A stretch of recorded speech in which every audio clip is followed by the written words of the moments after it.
बांके बिहारी लाल की जय। लड्डू गोपाल जी की जय। कार्तिक महात्म्य का 19वां अध्याय। राजा पृथु ने पूछा, हे नारद जी, अब आप ये कहिए कि भगवान विष्णु ने वहाँ जाकर क्या किया। क्या जलंधर की पत्नी का पतिव्रत किस प्रकार भ्रष्ट किया। नारद जी बोले, जलंधर के नगर में जाकर विष्णु जी ने उसकी पतिव्रता स्त्री विंदा का पतिव्रत भंग करने का विचार किया।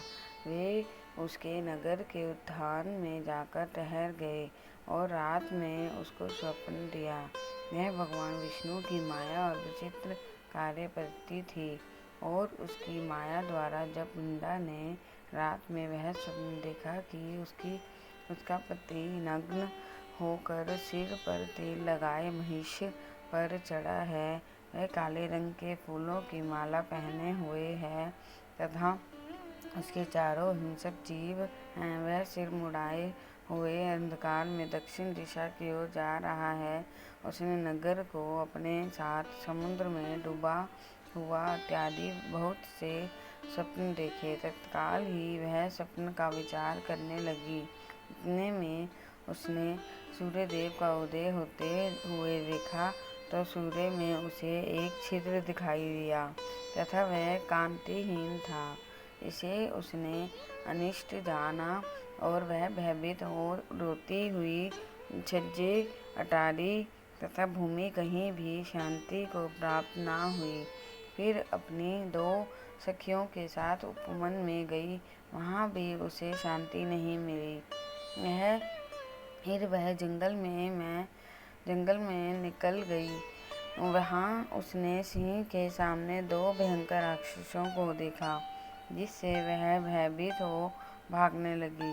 उसी क्षण उसके समक्ष अपने शिष्यों सहित शांत मुनि तपस्वी वहाँ आ गए।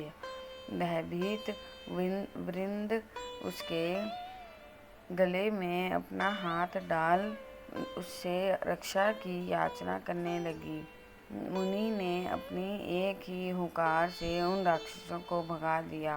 विंदा को आश्चर्य हुआ तथा वह भय से मुक्त हो मुनिनाथ को हाथ जोड़ प्रणाम करने लगी। फिर उसने मुनि से अपने पति के संबंध में उसकी कुशल क्षेम का प्रश्न किया।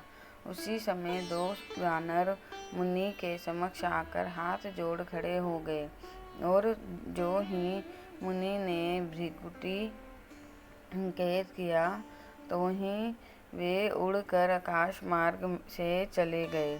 फिर जलंधर का सिर और धड़ लिए मुनि के आगे आ गए। तब अपने पत्नी को मृत हुआ जान वृंदा मूर्छित हो पृथ्वी पर गिर पड़ी और अनेक प्रकार से दारुण विलाप करने लगी।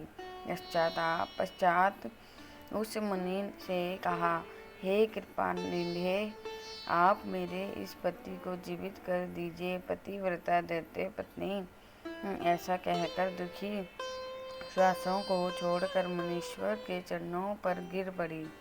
तब मुनीश्वर ने कहा, ये शिवजी द्वारा युद्ध में मारा गया है, जीवित नहीं हो सकता, क्योंकि जिसे भगवान शिव मार देते हैं वह कभी जीवित नहीं हो सकता। परंतु शरणागत की रक्षा करना सनातन धर्म में, इसी कारण कृपा कर मैं इसे जलाई देता हूँ। नारद जी ने आगे कहा, वह मुनि साक्षात विष्णु ही थे, जिन्होंने यह सब माया फैला रखी थी। वह विंदा के पति को जीवित करके अंतर्ध्यान हो गए। जलंधर ने उठकर विंदा को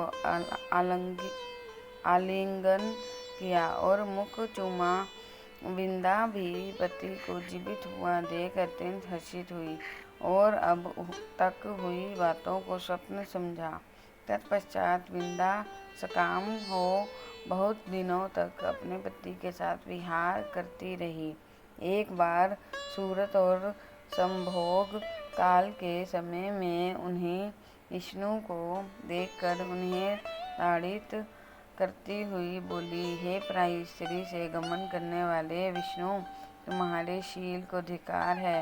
मैंने जान लिया कि मायावी तपस्वी तुम ही थे। इस प्रकार कहकर कुपित पतिव्रता विंध्या ने अपने तेज को प्रकट करते हुए भगवान विष्णु को शाप दिया।